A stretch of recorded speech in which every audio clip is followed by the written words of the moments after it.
भारत ने इस fighter jet से ला दी क्रांति, चीन और पाकिस्तान को चढ़ा बुखार। भारत की सेना ने तेजस से किया बॉर्डर पर ड्रैगन का स्वागत, चीन के सैनिकों की आई सामत। भारत ने तेजस से की ताबड़तोड़ बमबारी, अब पाकिस्तान तेरी खैर नहीं। भारत के फाइटर जेट खरीदने के लिए अमेरिका भी लगा लाइन में, सारे बड़े देश आए भारत के दरवाजे पर। एक तीर से लगाए भारत ने 2 निशाने, ड्रैगन को तवांग में सबक सिखाकर भारत ने पाकिस्तान को दिया दर्द। भारत की स्तूप से चीनियों के खेमे में मचा तांडव, त्राहिमाम त्राहिमाम से गूंजा पाकिस्तान। दोस्तों, भारत ने फिर से दुश्मनों की होश उड़ाने के लिए एक ऐसा खतरनाक फैसला लिया है जिससे चीनी सेना और पाकिस्तानी सेना बॉर्डर पर बर्बाद हो जाएगी। भारत की आर्मी ने ऐसा क्रांतिकारी कदम उठाया है जिससे पूरी दुनिया भारत की तारीफ करते थक नहीं रहा है। दोस्तों, हाल ही में खबर मिल रही है कि भारत की सिक्योरिटी कैबिनेट कमेटी ने LCA मार्क II नाम के एक नए फाइटर जेट के विकास को मंजूरी दे दी है। यह भारत के लिए एक मील का पत्थर साबित हो सकता है। दोस्तों, इस फाइटर जेट की पहली उड़ान अगले साल होगी, लेकिन अभी से ही दुश्मनों की नींदें हराम हो गई है, जिसके बाद दोस्तों भारत इसे अपने साथी देशों में भी एक्सपोर्ट करेगा और मेक इन इंडिया के नाम को पूरी दुनिया में मशहूर करेगा। साथ ही दोस्तों, इसमें 5th जनरेशन के मॉडर्न फाइटर प्लेन को बनाने में मदद मिलेगी। ऐसे में दोस्तों, अब आप भी जानना चाह रहे होंगे कि आखिर LCA Mark II fighter jet में ऐसा क्या खास होगा। तो दोस्तों, बॉर्डर के उस पार बैठे दुश्मनों की कब्र खोदेगा ये विमान। इस विमान में 1 या 2 क्रू मेंबर बैठ सकेंगे। ये 17,500 किलोग्राम तक का वजन उड़ाकर ले जा सकता है। ये 6500 किलोग्राम वजन वाले हथियारों का इस्तेमाल कर उड़ने में भी महारत रखेगा, जिससे LCA Mark II fighter jet बाकी फाइटर जेट से काफी बेहतर होगा।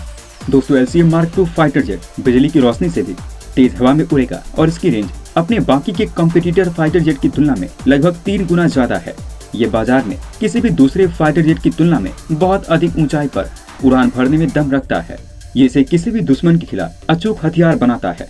इसके अलावा दोस्तों, Bharat army LCA Mark II fighter jet में हवा से हवा में मार करने वाली MICA, ASRAAM, Meteor, Astra, NGCCM, हवा से सतह पर मार करने वाली BrahMos NGALCM, LRACM, Storm Shadow, crystal table लगाने की योजना बना रहे हैं।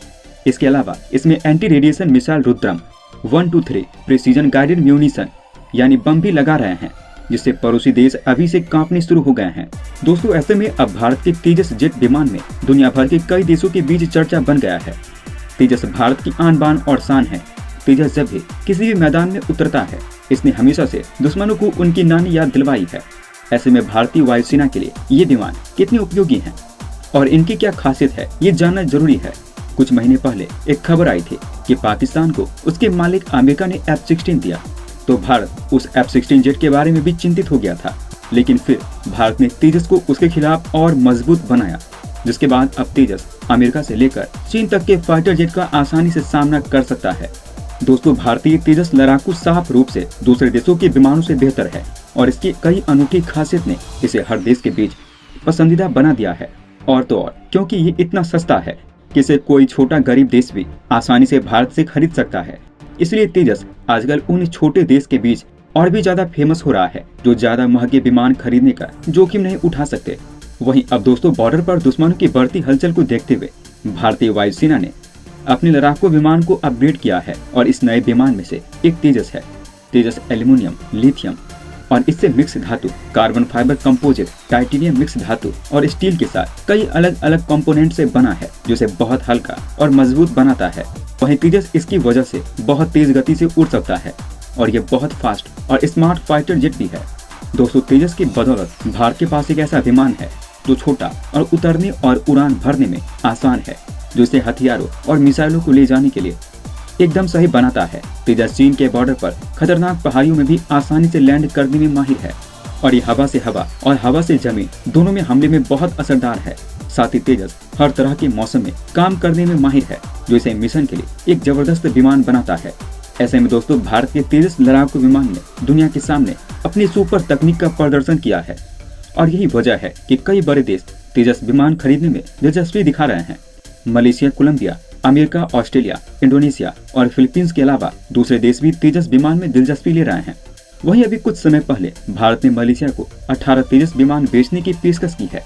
तेजस विमान हिंदुस्तान एरोनॉटिक्स लिमिटेड के द्वारा बनाया गया है और ये एक मल्टी टैलेंटेड लड़ाकू विमान है जो किसी भी परिस्थिति में अपना काम अच्छे से कर सकता है। दोस्तों, एक कहावत है कि रस्सी टूट गई किंतु बल न गया। वही हाल चीन का भी है। ड्रैगन अब भी अपनी हरकतों से बाज नहीं आ रहा, क्योंकि चीन अभी भी एक्चुअल लाइन ऑफ कंट्रोल का सम्मान करने को तैयार नहीं है।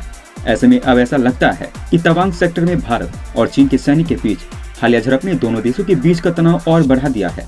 हालांकि ये भी सच है कि चीन लंबे समय से इलीगल तरीके से सीमा पार करने की कोशिश कर रहा है। हालिया रिपोर्ट्स के मुताबिक हमारे ड्रोन ने बॉर्डर पर देखा कि चीन पिछले कुछ हफ्ते में कई बार अरुणाचल प्रदेश में सीमा के पास हवाई क्षेत्र का उल्लंघन कर रहा है। ऐसे में अब बॉर्डर पर माहौल बिगड़ रहा है, सैनिकों का खून उबल रहा है।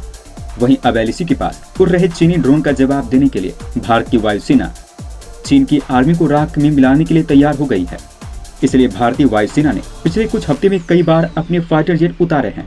ऐसे में अब कहा जा सकता है कि हमारा देश उड़ान भर चुका है, न रुकेगा न झुकेगा, जो टकराएगा तहस नहस हो जाएगा। तो जब से सीमा पर भारत गरज रहा है, बीजिंग का दर्द बढ़ रहा है। इसलिए भारत की वायुसेना चीन से लगी सीमा पर ड्रोन की गतिविधियों पर लगातार नजर रख रही है। ऐसे में अगर भारत की वायुसेना को चीनी सीमा के पास कोई ड्रोन उड़ता हुआ दिखाई देगा तो भारतीय सेना भी मुस्तैद है, क्योंकि अगर कोई विमान या ड्रोन भारतीय सीमा के पास आने की कोशिश करता है तो उसे खदेड़ने के लिए जरूरी जवाब देना आता है। इसके अलावा भारत ने राफेल लड़ाकू विमान को पश्चिम बंगाल के हिरोशिमा में भी तैनात कर दिया है, पश्चिम बंगाल के हासीमारा में भी तैनात कर दिया है और चीन को मुंहतोड़ जवाब देने के लिए रूस से खरीदे गए S-400 मिसाइल डिफेंस सिस्टम को भी असम सेक्टर में लगा दिया गया है। तवांग में तैनात L-70 गन मॉडर्न टेक्नोलॉजी की है और इसे खास तौर पर हवाई खतरे से निपटने के लिए डिजाइन किया गया है। इस तोप को तवांग में बड़े पैमाने पर तैनात किया गया है और युद्ध में काफी कारगर साबित हुई है। ये गन हवाई खतरों जैसे ड्रोन, अटैक हेलीकॉप्टर और नीचे से उड़ने वाले आधुनिक विमानों को मार गिराने में माहिर है और ये अपने लक्ष्य को खुद पहचानने की ताकत रखता है और दिन और रात दोनों वक्त हमला कर सकता है। इसकी रेंज 3 किलोमीटर तक है। दोस्तों, अब चीन से खुद को बचाने के लिए भारत ने कुछ बेहद मजबूतियां तैयार की है। इसने अरुणाचल प्रदेश में नए हथियारों को तैनात किया है और पुराने को अपग्रेड किया है। भारत ने अमेरिका की एक हल्की तोप भी खरीदी है, जिसका इस्तेमाल वो अपने ही घर से चीन पर हमला करने के लिए करना चाहता है।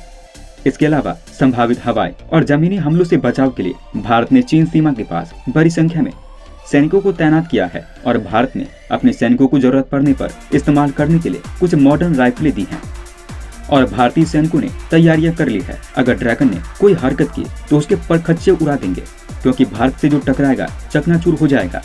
भारत के हर वासी का यही नारा है, बीजिंग से लाहौर हमारा है।